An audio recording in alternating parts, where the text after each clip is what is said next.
Well, we have a new administration, so first and foremost, welcome everybody to our new year. And excitingly, we have people in the audience. This never happens. So welcome, and we will open up public comment.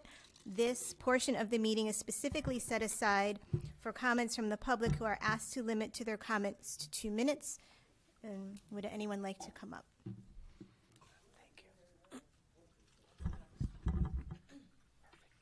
Come on up to the podium, and please state your name and address for the record. Hello, my name is Vinny Valenti. I'm here with my wife, Carrie, and we live at 104 Cedar Hollow Drive. And I got a great way to spend some infrastructure money. So the reason we're here this evening is we walk a lot in Rocky Hill, and we love walking to the ferry landing and to the park and all the wonderful features of Rocky Hill. Unfortunately, in our little world, the distance from the stoplight on Glastonbury Ave down to the boat landing becomes increasingly dangerous. And I don't even fault any of the folks, because we drive too, and it's easy to just forget. There are no sidewalks there. There is no safe passage. And over the last couple of years, we know as folks get outdoors and they take on healthy habits of walking, that is an extremely dangerous section. And we're here to advocate for, please find a way to, put sidewalks on there. If there is infrastructure money, and that could be put on a list of projects as the Ames becomes developed, then maybe the developer will look at their corner. I understand it may not be popular with every homeowner on that stretch, but I've had dozens of close calls. Most people are very generous, and they swerve maybe sometimes too far into the next lane. But in certain times of day when the sun rises, you cannot see someone come in the other direction. So we try to travel where we could see the traffic, and literally we've had to dive up in the grass a few times, and there's sections that are too hilly. I mean, we're still young and able, but there's folks that aren't so quick, and there are many young kids on their bikes, and we're going to have more development, and more folks living in the area means more kids and more activity. So we really want to advocate for extending a safe passage from the stoplight to the ferry landing, and that's why we're here this evening. So thanks for hearing us. Wonderful. Thank you so much. Thank you.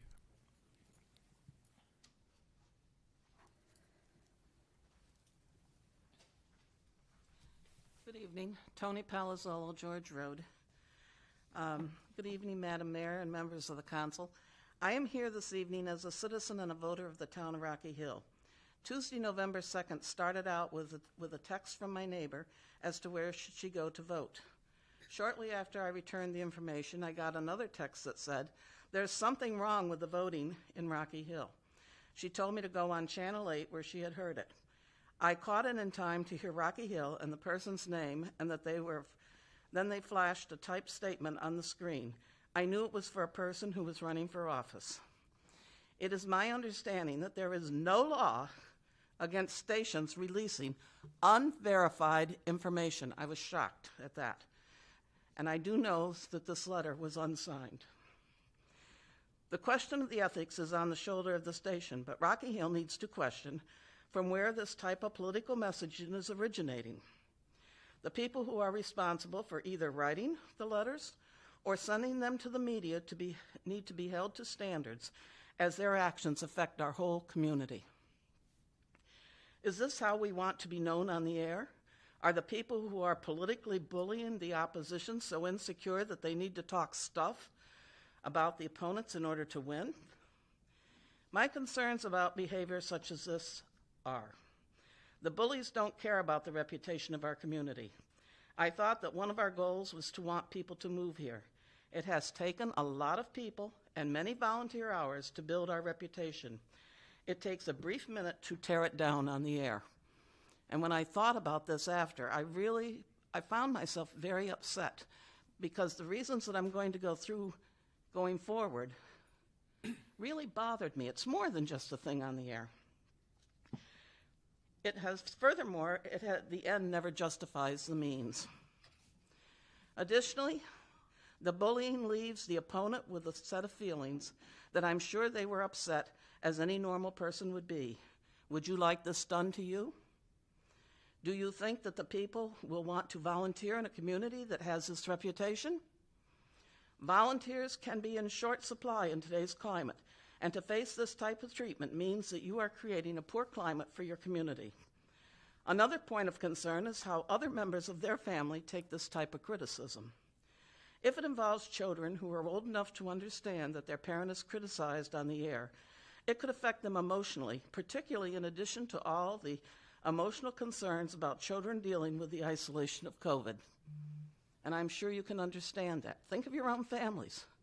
How would you explain to your kids if they're like 8 to 15 that mommy or daddy is being criticized by some bully?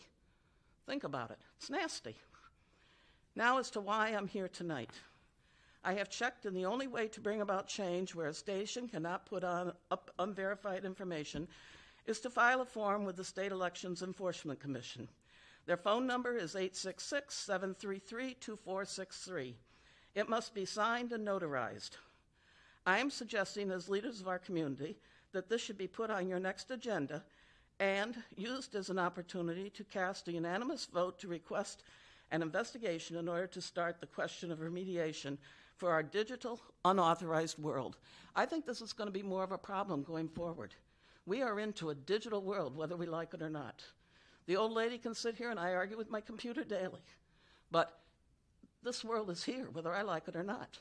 And the ones who don't go with it are going to have a problem. But there needs to be something that would prevent people making the choice to put this type of stuff up. It's junk. It is appropriate coming from the council and the mayor, as actions such as this take away from everyone in our community. You are the leaders of our community and should be setting the standards of tolerance and intolerance. I don't think there's room to tolerate this type of behavior coming out of our community. This should not be ignored, lest it be interpreted as being condoned. You know, you go tell mommy you got a problem. Mommy just says, "Don't worry about it, honey," and then shoves it off to the side. That problem will come back to bite you later. Thank you for your time tonight. Please view this as your chance to make new history, as our website says. Thank you. Thank you. Anyone else from the public? Okay. Madam Mayor, I'd just like to make a motion to amend the agenda and add old business item B, discussion and possible action, use of ARP funds. Thank you. Is there a second? Second. Any discussion? All in favor? Aye. Any opposed? Any abstentions? Okay, thank you. Moving on to appointments and resignations. Councilor Duff? We don't have any appointments at this time. Thank you. Deputy Mayor? No appointments at this time. Thank you. Approval of the minutes from October 18th, 2021, which you have in your packets. Madam Mayor, I'd like to make a motion to approve the minutes of the October 18th Town Council meeting. Thank you. Second. Any discussion? All in favor? Aye. Aye. Abstain. Thank you.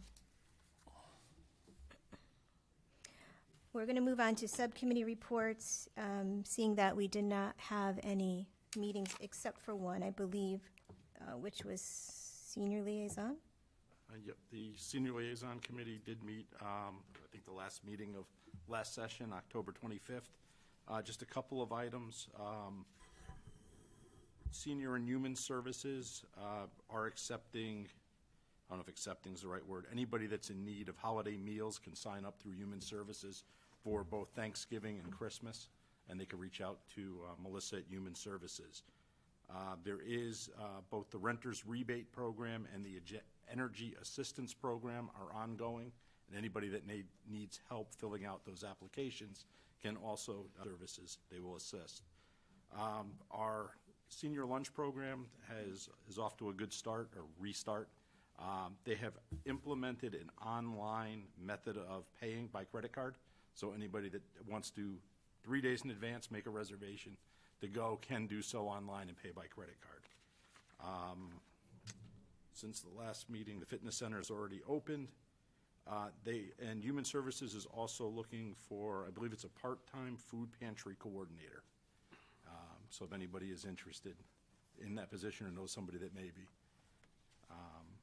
And that concludes the senior liaison report. Okay, next is consent agenda. We have nothing there. We will move on to old business A, discussion, possible action, community senior center.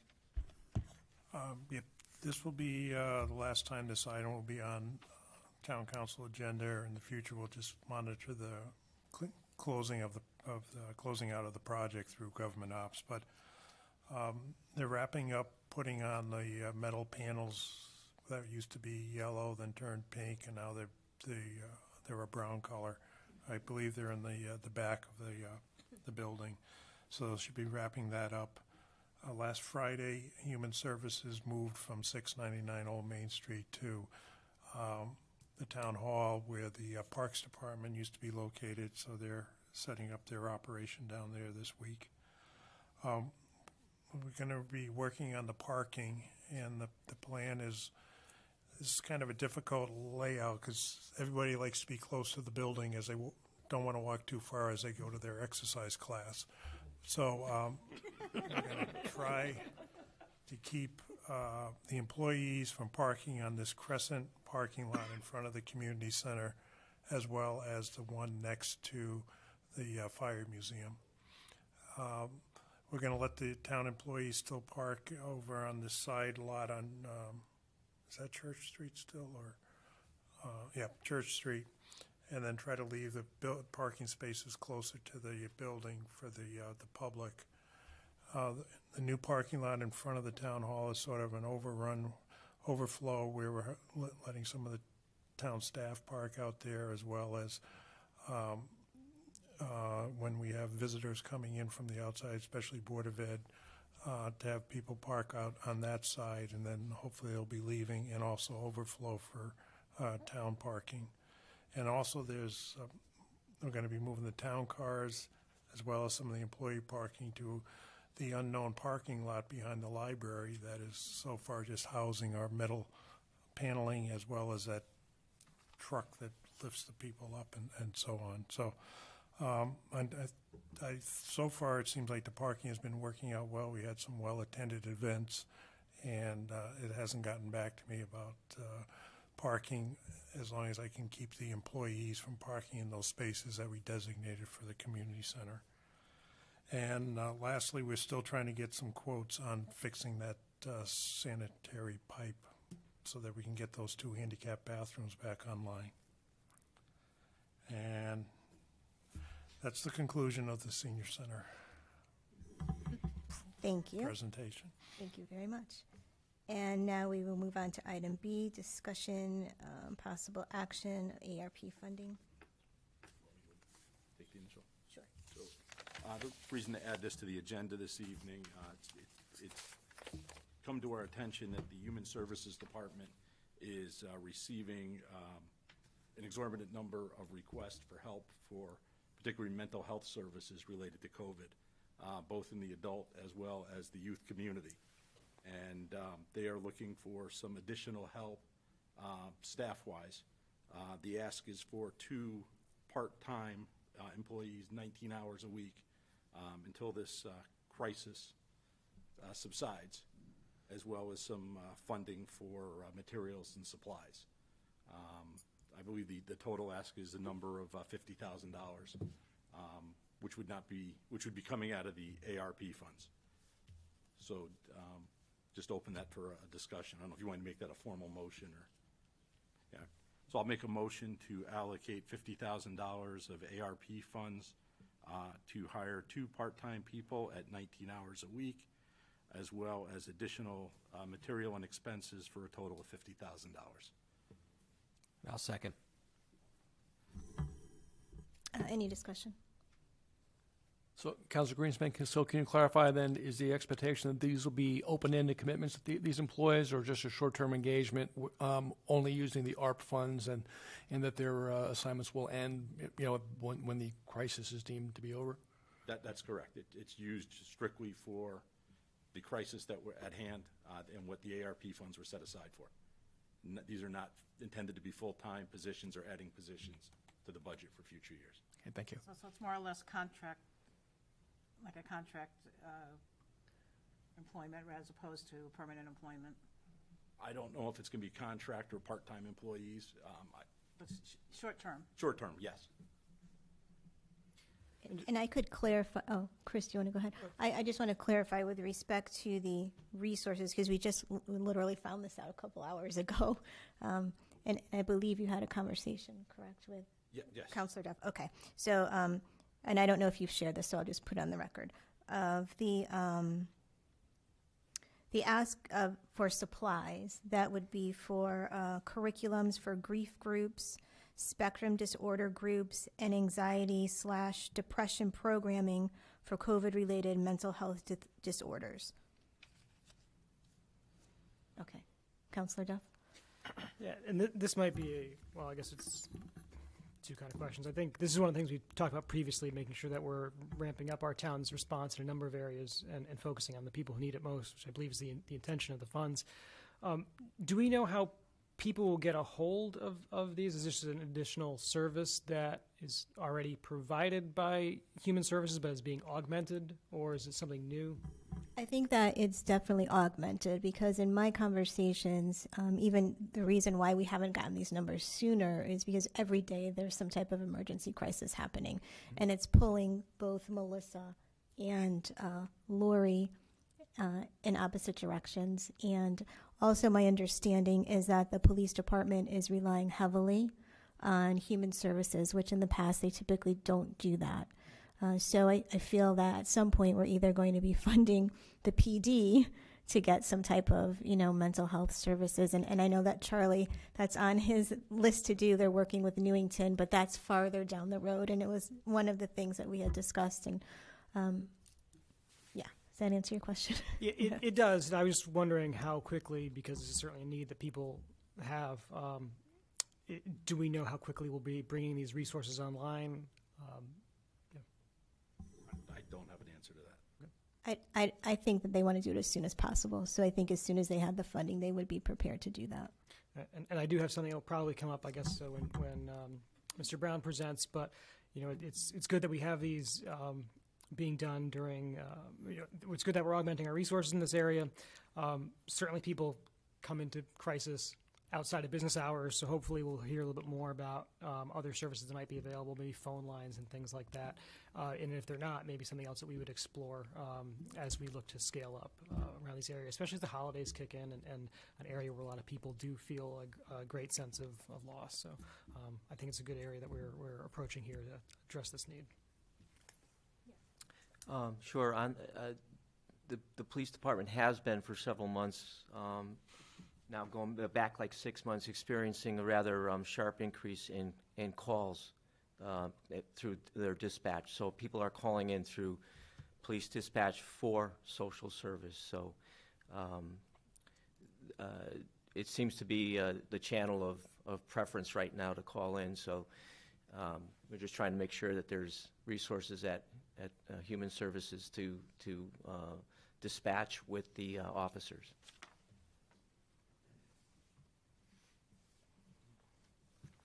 Anyone else? Madam Mayor, since we have the Central Connecticut Health District present, Charlie, would you like to make any comment to us? It doesn't sound like we're debating this, but I think it would be nice to get some background. So you're asking him to speak specific to this Just agenda specifically, item? we know you have your presentation next. Yeah, I'll just keep my comments very short. Yes, hire them. Thank you very much. Thanks, Charlie. That would be my 2 cents on this, because as we know during COVID right now, we're at the beginning of a swell of mental health crises that we're going to see within the communities. We're just seeing the tip of the iceberg now. So being able to add some additional resources to Human Services, I think, is absolutely appropriate at this time. Thank you. Thank you. Anyone else? Yeah, no. Okay. No, I'm good. Okay. All in favor? Aye. Aye. Thank you. Moving on to new business, A, discussion, possible action, Rocky Hill School Administrators Contract, which is in your packet. You should have 2 pages associated with this item. The Board of Ed recently negotiated a labor contract with other administrators, which include the principals as well as the curriculum directors and so on. Generally, the Board of Ed will approve a contract, and once they do, it's good for 30 days until it gets officially approved. Generally, these are presented to the town council as more of a reference, saying what the contract's for and some of the increases and so on. And usually the town council does not make a decision. They just sit silent on this and let the contract run its 30 days and then become in effect.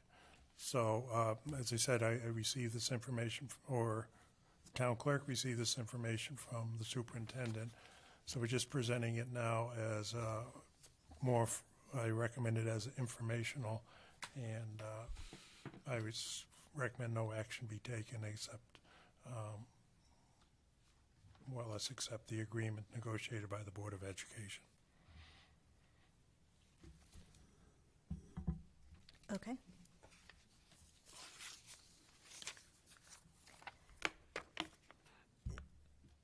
So do we want to make a motion to formally accept the agreement, or just? No, don't have to do anything. Okay, fine, Just, thank you. Move I on just to thank you. Okay. subcommittee appointments. Okay. All right, we're going to move on to B, appointments, town council subcommittees, assignments. Okay, so first I would like to recognize Democrat Minority Leader Chris Duff for this term, and Republican Minority Leader Ed Sharma. Majority Leader, okay. And then we'll go on to finance. So for the finance subcommittee, we have Councilor Greenspan as chair, Jeff Levine, and Bill O'Sullivan. Government ops, we have Jeff Levine as chair, John Malero, and Mimi. Public safety, we have Ed Sharma as the chair, Pankaj Prakash, and Bill O'Sullivan. Serving on senior liaison, we have Alan Greenspan as the chair, Ed Sharma, and Mimi. Land acquisition and farmland preservation, we have Ed Sharma as the chair, John Malero, and Chris Duff. As liaison to the state rep and the state senator, we have Ed Sharma. As the school liaison subcommittee chair, we'll have Pankaj Prakash, John Malero, and Mimi serving there. On the CIP Capital Improvements Chair, we will have Alan Greenspan. I will be there, but I will not be voting. And Chris. And Economic Development Subcommittee Chair, we have Alan Greenspan, John Malero, and Chris. Is that accurate? Yes, that's accurate. Okay. All right. So congratulations, those are the appointments. Do we have to do the naming committee too? I don't have those listed. Do those come up when we have a project? That's like an ad hoc. That's an ad hoc thing, yeah, but there is a committee. Usually it's appointed by the mayor when a nomination for a naming of something comes up. Someone submits the form. And I think you have to follow how it was written up as a statute. Beside town councilors, I think there's some public and town employees. Okay, thank you. And now we move on to our presentation, calling up Charles Brown, the director of the Central Connecticut Health District. Long time no see. I know. Welcome back. I've been at this podium, at least tonight. Thank you for allowing us to come and speak tonight on something that's other than COVID, or at least slightly related to COVID. Most of the time that I've been in front of you via Zoom, it's been to give you very bad news, to talk about the cases and the number of fatalities that we've had. Tonight is a little different. So tonight, we're actually talking about the recovery from this as we're moving forward through this process. The pandemic is not over, But as we start to look towards the future and where we as communities and a health district can really start to plan to have the resources available to address some of the crises that we see coming forward. One of those things revolves around mental health and behavioral services. So as we mentioned before, there are many things with respect to COVID that are really driving forward mental health crises. We see this as being one of the major issues that we're going to see here in the next few years, several years, as we recover from this. So our health district, we've been working with all 4 of our towns in our district for a few years now on how we can actually deal with opioid issues within the communities. We've established an Opioid Coalition. We have all the social service agencies that attend. We actually have several people from the community, from the state, that help us to try to grapple with these issues. So as we were looking forward to see where we could potentially focus our resources and our efforts, this coalition actually started to work back in June to start to say, what are the things that potentially we could do, and what action items, what real tangible things could we actually put in place. So the discussion went on for a couple months, and we actually come up with some concepts that we think we'd like to develop further. The first of those is, and I think we mentioned it a little bit tonight, I think Alan did, is crisis response. So we see that as being a major issue within our communities as a whole. At this point, based upon our research, we really don't have a 24/7, 365 crisis response unit available to support our first responders as they go into situations where there may be mental health or substance abuse issues. So trying to establish or determine the feasibility of what that would look like, is it best to be able to house that internally in one community?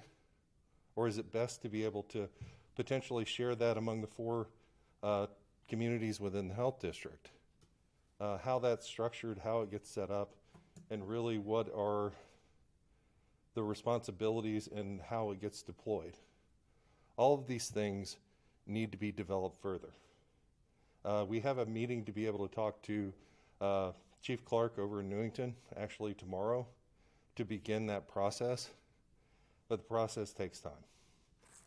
So we have a very, and I laugh at this because my assistant director, Ann Hartman, she put this on the front cover. She says, very rough conceptual concept for what this mobile unit looks like. And we're actually trying to, to see if we can develop this further. Another concept that we're looking at is kind of a spin on something, and it's going to sound like prohibition when I mention this, a temperance bar. So there's a couple of issues when people are coming into recovery from addiction. One is they have a lot of problems finding employment. So employment within communities can be a major issue. So trying to find some place that isn't going to tempt them back into addiction, kind of trigger events, things of that nature, can be a real challenge. In addition, meeting space within communities to be able to socialize if they're within recovery at that point. A lot of people says, well, let's go down to the pub. For someone in recovery, that can be a major issue. So trying to develop a space where it's not around substances, where people can meet up, they can socialize, they can have meetings that support them in their community, is what we're conceptualizing. So trying to be able to put that into place within one of our 4 communities.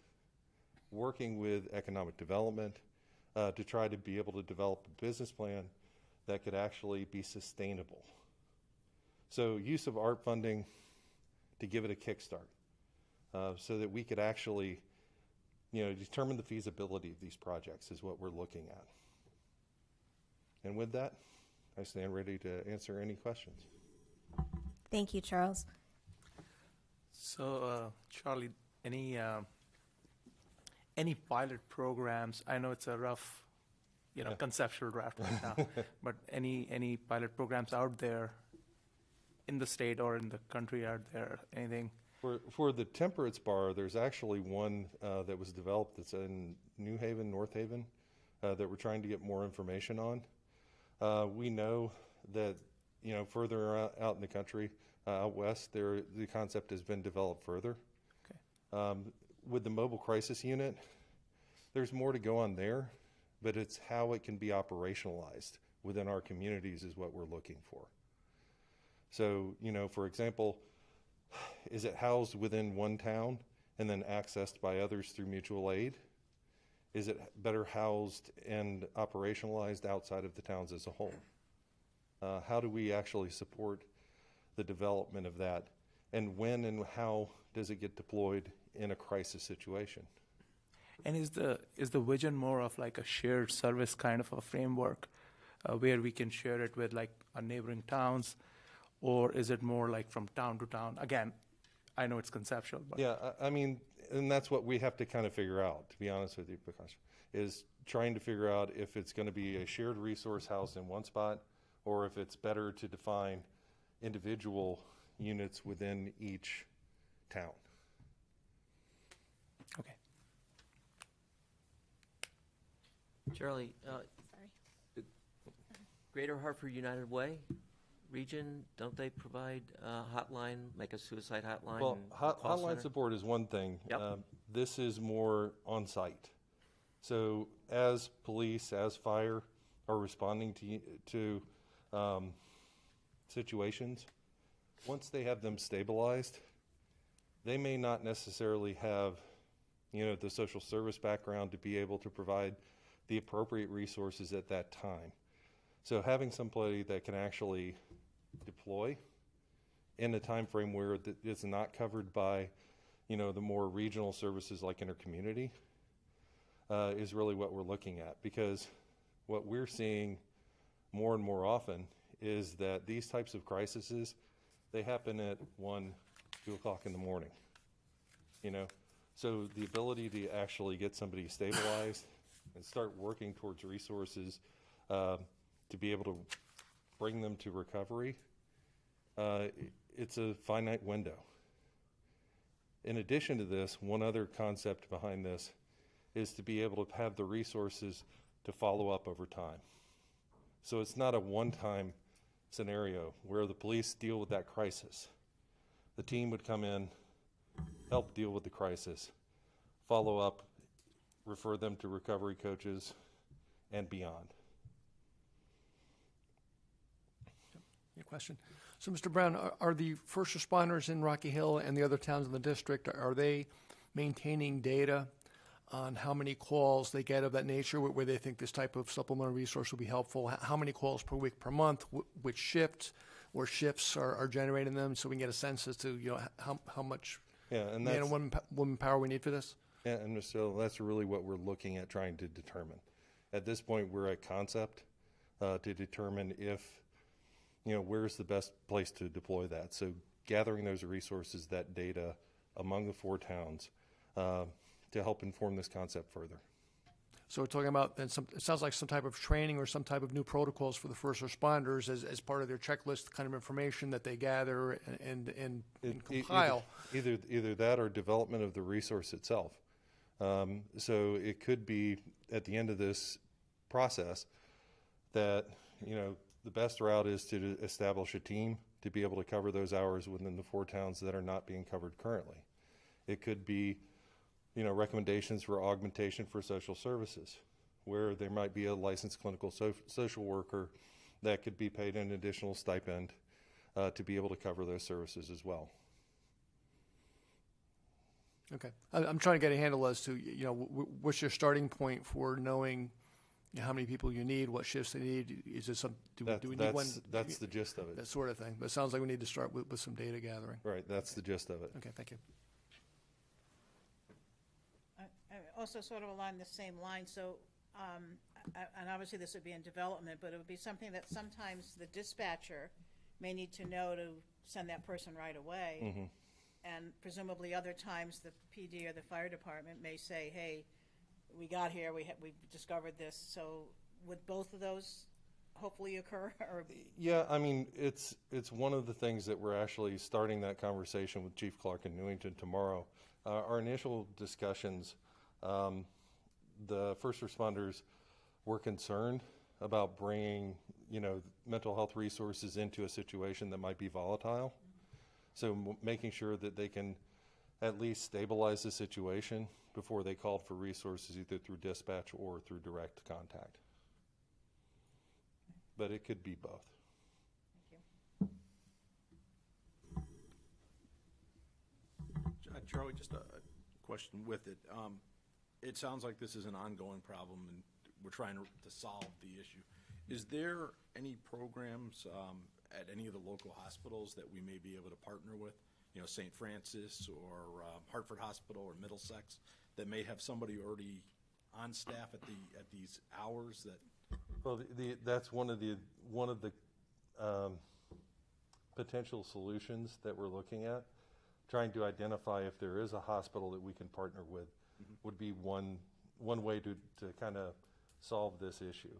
The other one would be, is there the ability to augment the social services in the towns to have a multi-disciplinary response? The third is, is it an outside agency that just needs to be staffed appropriately to provide those resources where it just doesn't exist? So, it could be any of those. The time to investigate it is what the issue is. Our staff is tapped out. So we would need additional resources to be able to further investigate this and really come back to say, this is what we think is the best way to address this particular issue. So more along the lines of a feasibility study, perhaps, is the best way to conceptualize this. Thank you. Hey, Troy. Can I ask a COVID question? Slightly off. Of course. So I've read, and other people have come to me, had read articles about kind of a resurgence in Europe right now. I'm hoping that Connecticut, being one of the great states that has a really high vaccination rate, that's not something we necessarily have to worry too much about. But is that something we need to? I know we have to keep an eye on, but is that something we have to worry about, or there's a little bit of apples and oranges because of how our vaccination rate versus their vaccination rate, or? I think right now, because Europe did so much better than we did, at the beginning of this with their vaccination campaigns, that we really look to them to try to see our future potentially, and that scares us right now. I do think that the higher vaccination rates are going to assist us in a couple of ways. One, the vaccine does a great job keeping people out of the hospital. And the majority of people that they're seeing in Europe that are clogging their hospitals are unvaccinated. So a lot of the breakthrough cases that you see really don't make it to the level to where they need to be hospitalized or to have that type of support. And it's doing a great job of keeping people out of the morgue. So I think that, in answer to your question, yeah, our vaccination rates are going to help. But I do see a rise in cases. So the vulnerability that we have is in those folks who are not vaccinated. So trying to encourage and provide the opportunities for people to get that shot is something that we really need to focus on now. I can see the end of the marathon. I don't want to stop running before we break the tape. So, since we are on this topic, so a couple of things, Charlie. Do you get the data from the schools? The data from the school is available to us, yes. Again, like you were probably not prepared for questions in this direction, but do you know how many cases were reported in the schools of positive COVID incidents and missed school days and things like that? No, I don't have that information at my fingertips right now. Okay, I guess I have to go to Superintendent Zito, I guess. But I don't know, like I can What would be the best way to get that information? I would go to the school superintendents. They have a dashboard, I believe, that gives that type of information. And that's readily available as far as that's concerned. We work closely, and trust me, superintendent has got my number on speed dial. I talk to him just about every day, and the assistant, just on different topics, but mostly COVID, how to handle different situations. So I will say that is the one silver lining out of this particular pandemic is the fact that our relationships with the towns, I don't think could be any closer than what we already have. Thank you. Charlie, while we're there, a few questions. Vaccine now available for kids. Yes. Has been for a little while.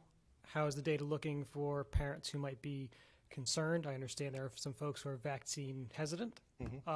What does it look like in terms of being safe for kids?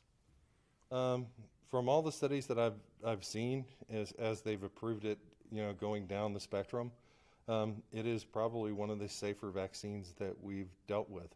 Side effects are really minimal for this, especially, when looking at the type of protection that it does afford both the individual and for the community at large. And one of the things that, not to go all the way down this rabbit hole, people have concerns about mRNA vaccines being new. That's the perception. It is perception. Could you help put Yeah. some science behind that?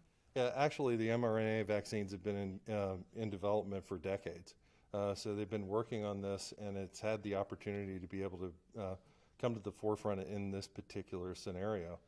And I think that as we continue to see data on this, it's going to be shown to be one of the more effective tools that we're going to have in the future to really deal with this type of situation. Because, trust me, this is not the last pandemic that we're going to deal with.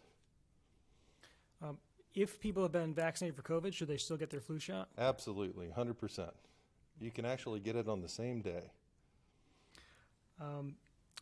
We had a note earlier about people calling our police dispatch for help to being connecting to different human services, and I guess if there's a mental health issue. I think that probably makes sense if there's a mental health crisis. What is another good resource? Is it 211? Is there another line? 211 United Way is a great line because they're able to hit any of the particular, if whether it's suicide, poison, whatever. They're a great referral agency to be able to get people in mental health crisis. And do you talk to like a person that helps you, or do you have to do their phone tree and all that? It's a person. Okay. There's lots of concern about supply chain issues. Where does that put us? Maybe looking out a little bit of looking at like PPE or Narcan or other things that might be hard to get a handle of. Are we doing that more domestically, or is that something we should be worried about? I don't think it's as much to worry about now as it was at the beginning of the pandemic. Our supply chains for those types of items really are, I think, much more robust. And, the actual state Department of Public Health is actually looking to get rid of PPE out of the state warehouses because they can't store it. So right now, PPE is not an issue. And even what about like various drugs, or even like Narcan or things like that? Is that impacted by the supply chain, or is that more made over? It's more domestic as far as that's concerned. All right, and I have one last one. So it seems like we're kind of early on in this project. I guess I'm a little surprised that there might be not other models that we can borrow, and maybe the question is there are models, but they're for bigger cities, so how do you right-size it for here? Is there a way that we could either use some of the ARP money or something to engage a consultant so it's not as much pressure on your team? And you mentioned a feasibility study. Like, how do we do a shortcut? And that's exactly what we're looking for, is the potential to be able to either hire a consultant with our oversight to be able to flesh these things out and determine what's the appropriate action, or what's the right way to take this on, or if it's worthwhile to take it on. Is that something when there's going to be an ask at the end of the the presentation, or is that still? Well, we kind of bounced it around the office as far as that's concerned, and we were looking at the potential, somewhere between $40,000 and $60,000. Split across the towns or per town? Either one way or the other, however we can get it. I guess I meant like as a total for the consultant, or is it each town kicks into 40 to 60? No, that would be a total. That's the total. Okay. Yeah. So 40 to 60,000, looking at each project. So we'd probably have some, potentially if we were looking at both of them together, we could have some cost savings that would probably put it in ballpark about 80K. Thank you. Okay. Just a few more. Sorry to keep you up there. Maybe we should have got you a chair there. No, that's all right. Standing up's good. It's that physical activity thing we were talking about earlier. So it sounds like we definitely defined our problem statement here and starting to sense some scenarios that are occurring. And is it are there consultancies that are actually doing this today that can help put together a proposal around feasibility? That's one aspect of it. That's what we would be looking for, John, is trying to find a consultant and oversee the project to determine feasibility for these concepts. Is there, as part of chartering this, has there been talks around timelines of how long we're going to be needing that consult, or is it would be a whole service in itself?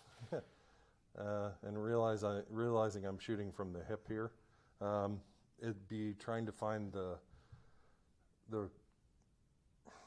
contractor that does this type of thing first and foremost, that can develop that.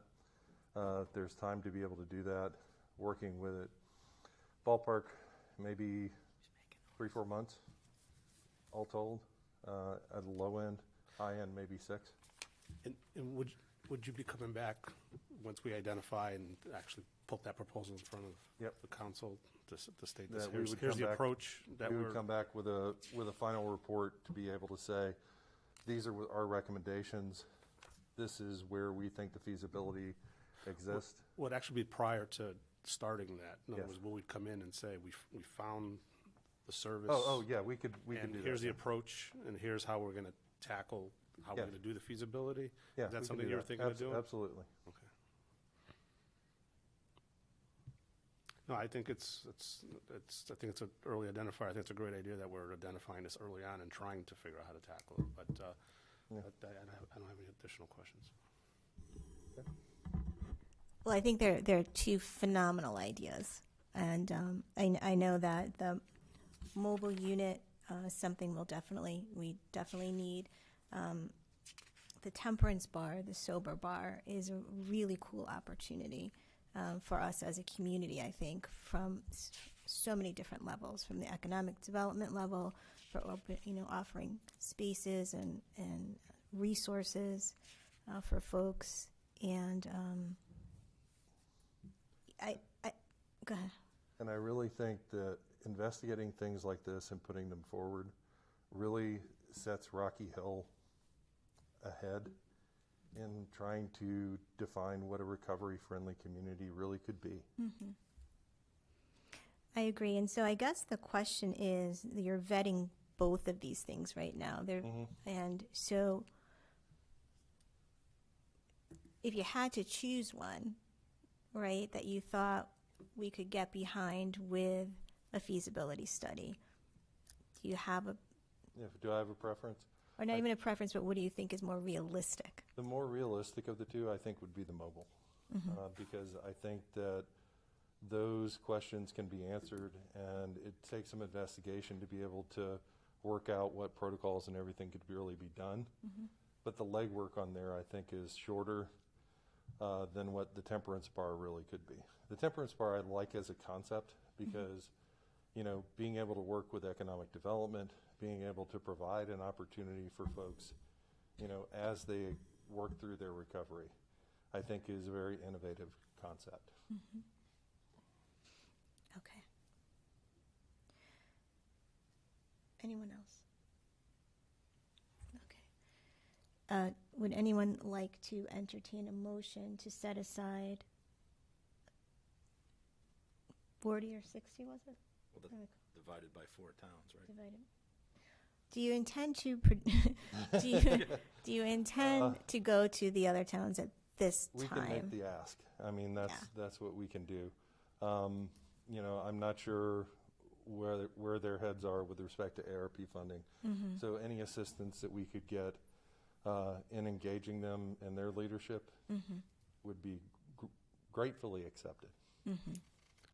So would this be like a challenge? Rocky Hills put up 10,000 and the other 4 towns put up 10,000, we'll have 40 and we'll do this this regional approach? I mean, I think that would work. Just question, I mean, could you, would it make sense to issue a request for proposals, for example, just to get a sense what the dollars really are? I mean, I don't want to put the cart before the horse here. It sounds like the figures that you put out there were, They're ballpark. Yeah, ballpark. But, maybe a good idea, just put it out there, if you were to identify some potential providers, people who are qualified to do this kind of feasibility study, get some bids, and then, on the understanding that we certainly, in concept, we have a lot of interest here, but I think we ought to see some numbers before we start offering numbers. Okay. I'm all about it. We had discussed doing, Ray and I had discussed doing the request for quotes and proposal, but with respect to a temperance bar, not with respect to the mobile unit. So do you think it's feasible to do that type of request for the mobile unit? Because because from what you're saying is to try to figure out what a feasibility study along these lines would cost, from a contractor, to get a better sense, because if we ask for 40 and it's actually 80, we're coming real short. As I said, we're shooting from the hip here. Yeah. So we're really trying to find out and get the resources to be able to land a lot closer to where we need to be to make this happen. So I fully support that. I think we're doing our affordability study with Kim for like 20,000, so could even come in lower. So then what would the next steps be? Well, I guess it all depends upon how we proceed from here. If it's to go around and make the ask of the other towns to see what their thoughts are and support is for the concepts, then we could do that. And then we could press on from there, and revisit this at a future meeting. Do you need some sort of commitment of funds in order to move forward? I mean, I guess I don't understand what the timetable looks like, because we want to make sure we have the right number, but we'd also want to make quick progress. And I'm not sure exactly how that looks. We meet every 2 weeks or so, and I'm sure if we needed to authorize it, we could. I don't know if you would need a certain commitment of funds even to go out to RFP. So where's the thought? And I appreciate that, Chris, because that's one thing that right now we're tapped. So trying to be able to take this on our dime is a little bit challenging. So, that potentially that would help. I can't say how much at this point. Let me go back to the office, talk to my folks, and maybe we can come back with what resources we would need individually to be able to kind of oversee this as a whole. Would it be beneficial if we called a meeting with the folks in the other municipalities? That would be wonderful. Yeah. Let's just do that. That would be wonderful. Okay. Okay. All right. Any other questions, COVID or otherwise? No tie. I don't think so. No tie today. No germ tie. It's logo. I'm representing. Well, thank you so much for the presentation. Thank you very much. I appreciate being able to come. And we will circle back at our next meeting. Okay. Sounds Okay. Good. Thank you. Thank you. Okay, great. So we'll move on to the mayor's report. Obviously, first and foremost, I want to recognize Chief Joe Graham and his wife and his family. It was a tremendous loss for our community when we lost the chief on Friday evening while he was working. It was totally unexpected, and the sadness weighs heavily on all of us here. And the town has lowered its flags to half-mast today. We did that in the morning as a symbol of mourning and respect for the chief. And at this time, the town is asking that anyone who has a flag any resident or any business, if they wish to lower it, that we please encourage them to do so. On a little bit of a brighter note, we had a very nice Veterans Weekend celebration here in Rocky Hill. It started with our ceremony on the town green on Thursday, and we had some entertainment there.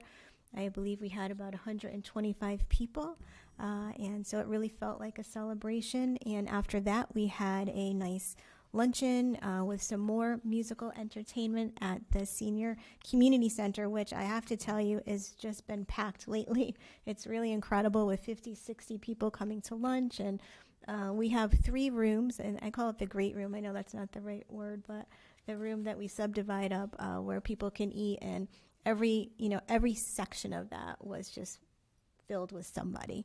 So that was wonderful. And then on Sunday, the VFW held an event called Lunch with the Veterans, and that was very well attended.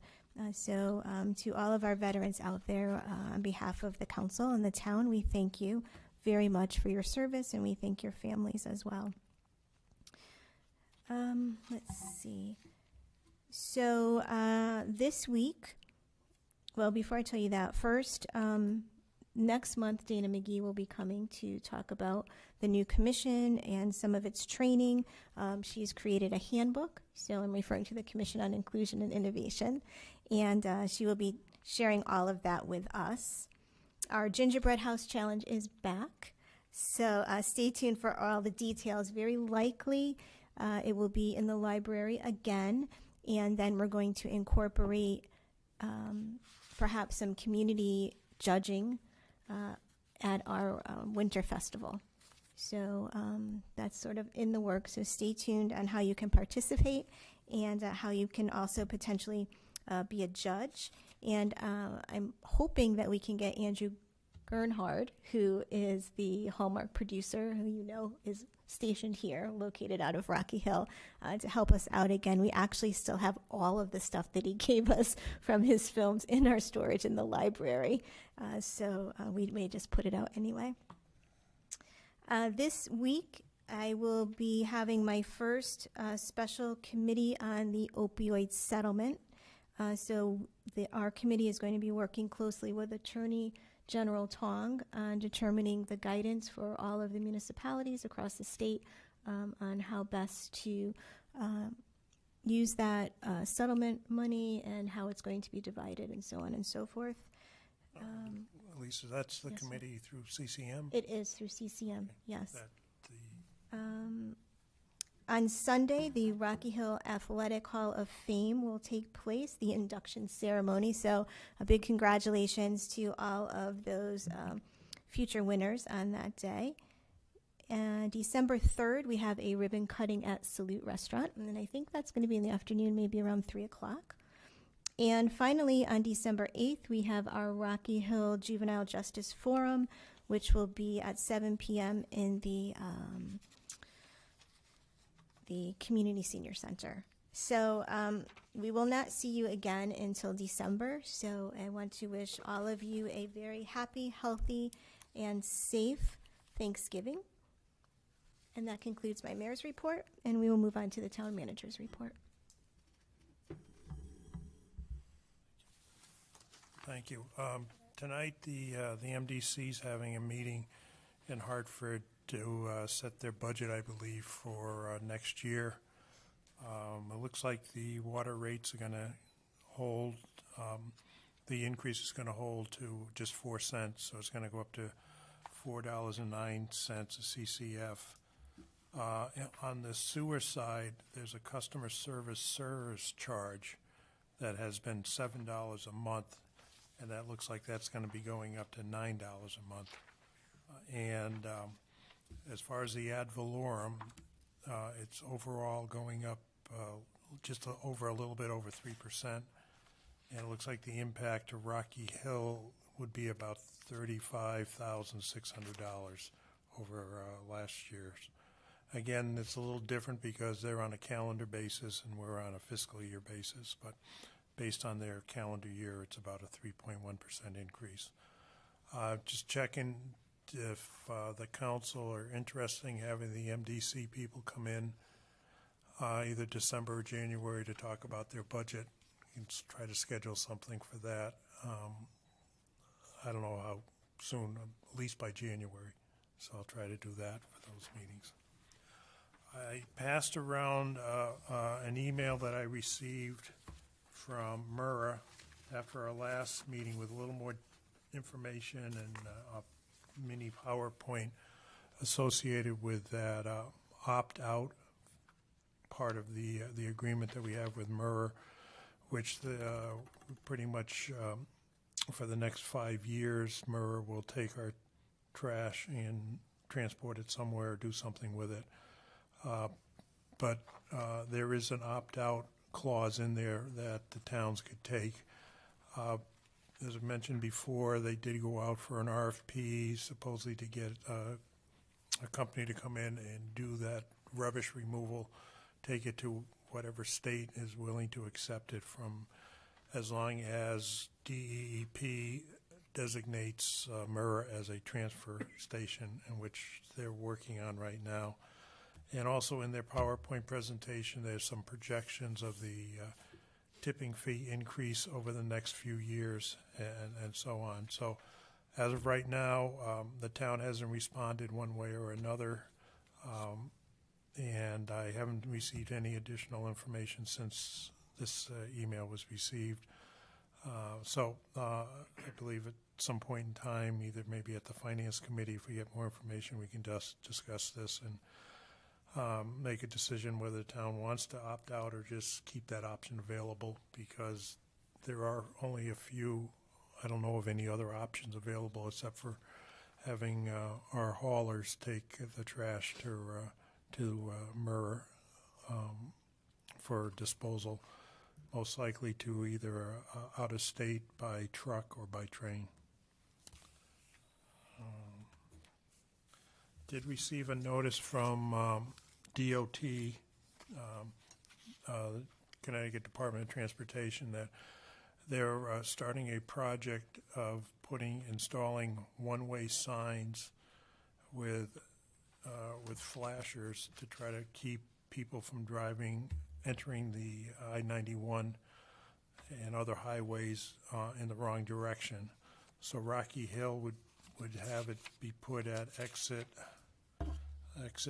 23 and exit 24, these wrong way signs and flashers to try to keep people from going the wrong way on the highway. They're doing the design work now, and I expect that to be completed by April 22nd, with construction beginning, April 2022, with construction starting July 2022.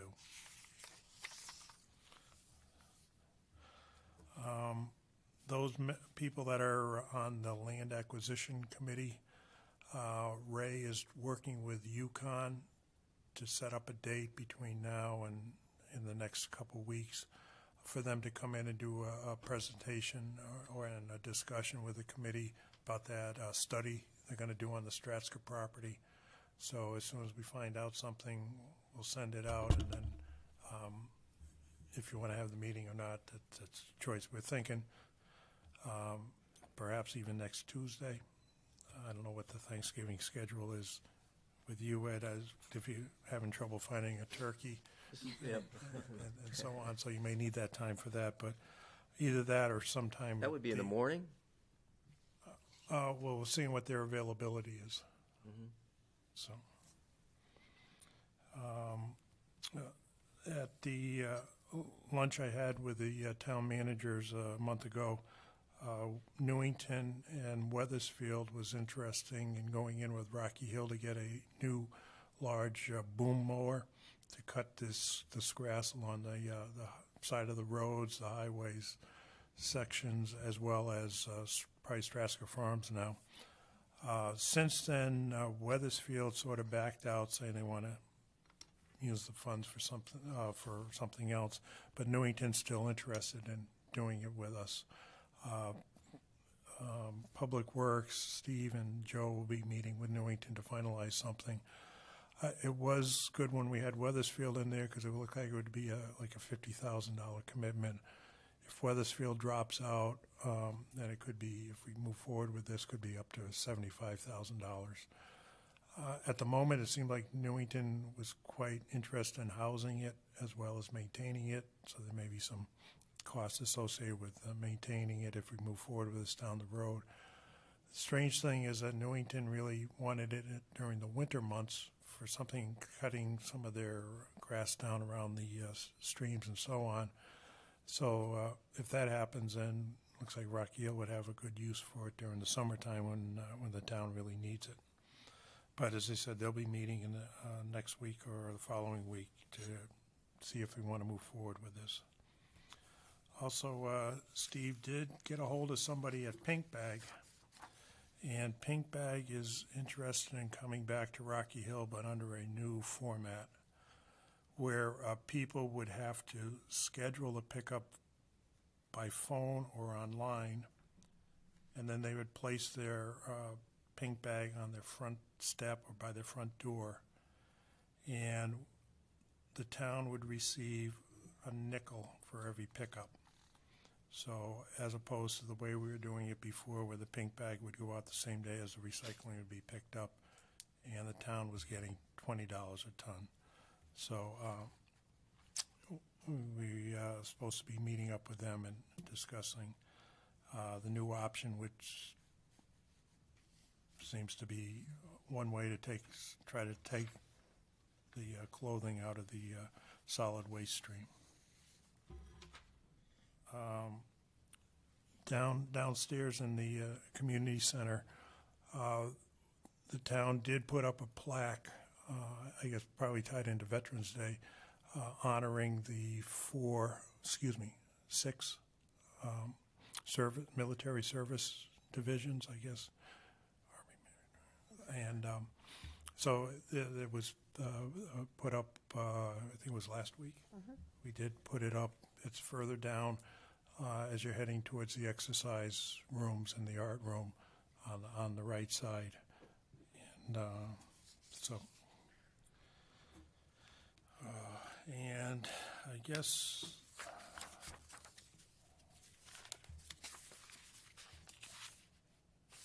the library's doing something.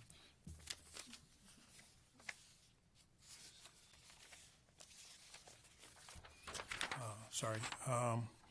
It's National Story Walk Week, and the Cora J. Belden is celebrating it that week with a special outside story in the Brilliant Park, which is over here next to the between the library and the police station and Kennedy House.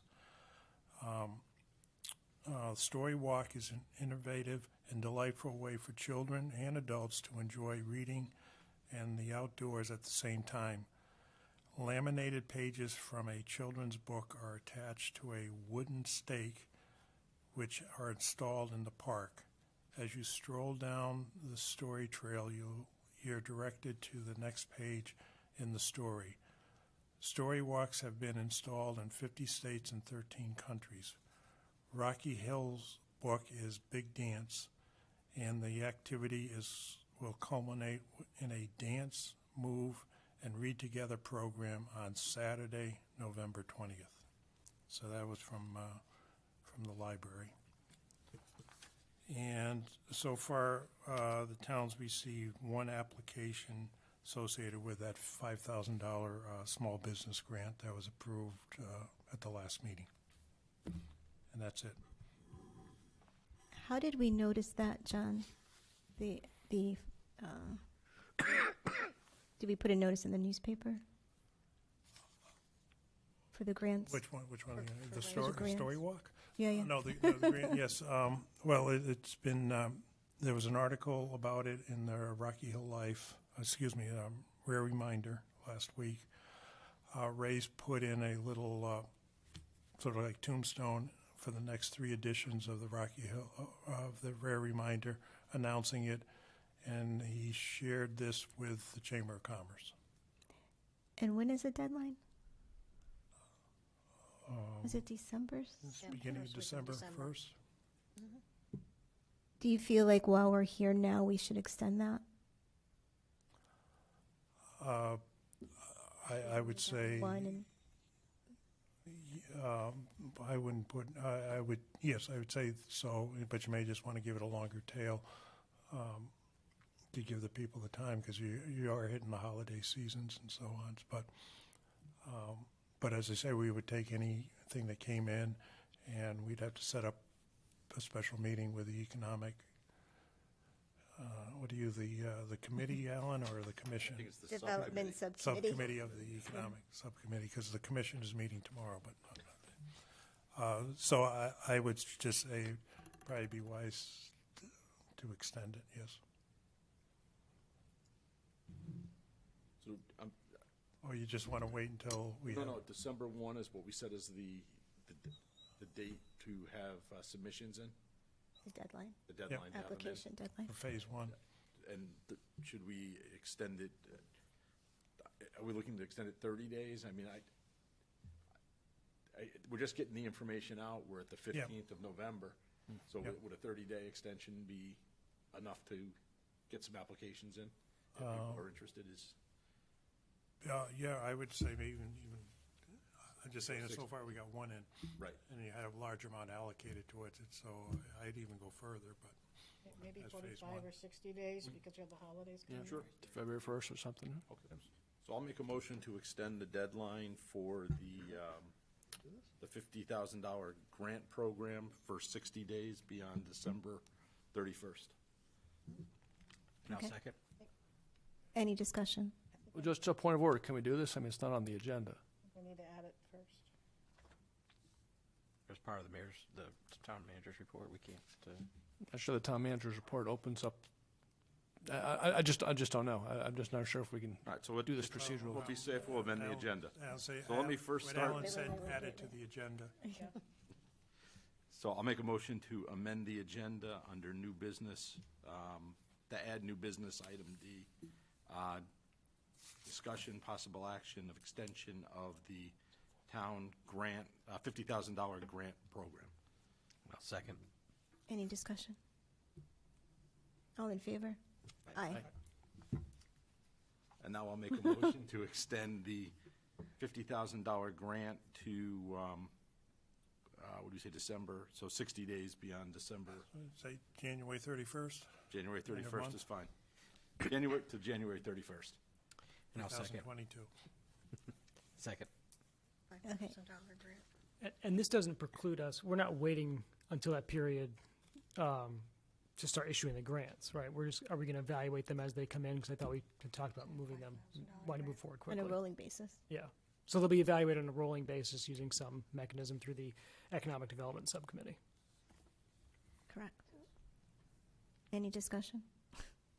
All in favor? Aye. John, do we know how many towns have opted out of the MIRA service agreement? No. And if we do nothing, is it okay to just do nothing? Well, if you look at their information, they're sort of saying if you opt out, it will lower the tipping fee costs. That's just what they're saying. That's the only thing. But then again, it's taking away any options that may become available to the town down the road. And it's still pretty bad either way. It is bad either way. It's like a I'm just 30% saying, versus a these 40% things increase. pop in the- Right, it doesn't matter. These yeah. things come in out of the blue, so I wasn't expecting anything until they finalize their contract with their transfer contractor.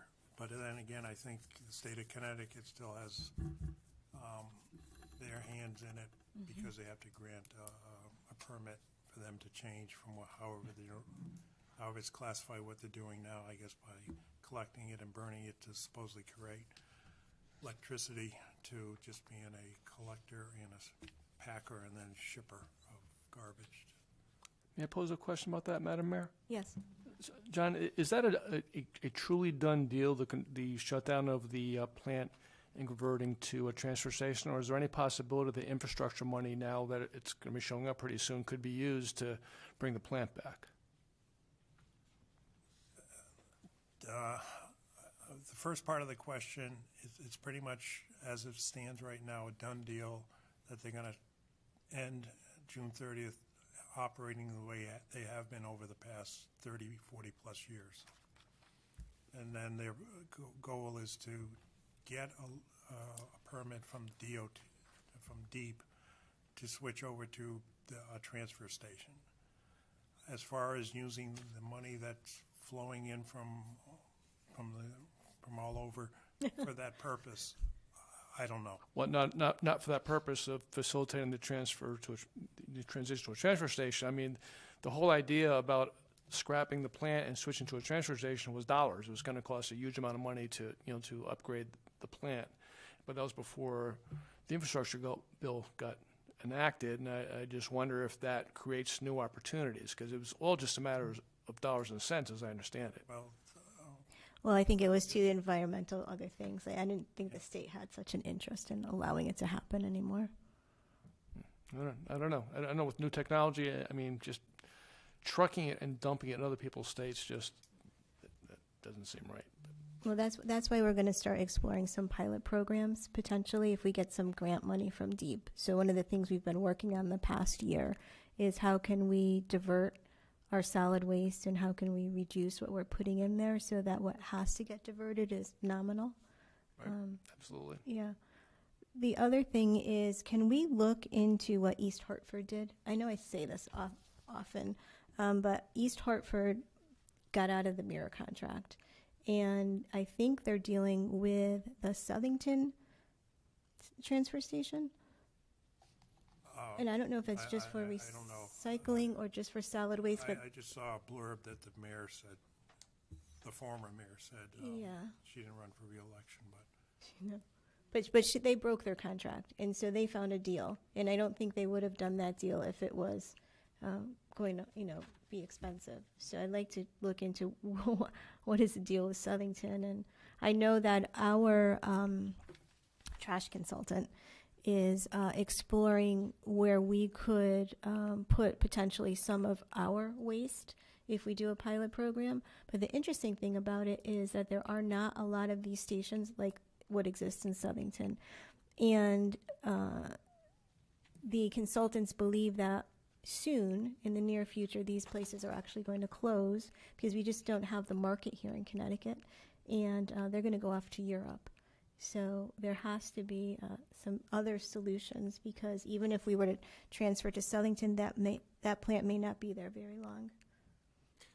I would imagine once we start looking in the universe of, even a couple years out, being $140, $130 a ton, we might have other options that are more financially appealing, because this thing is like a like a 45 degree or 30 degree line on the cost curve, which that really doesn't give us much incentive to stay with them. No, no, it doesn't.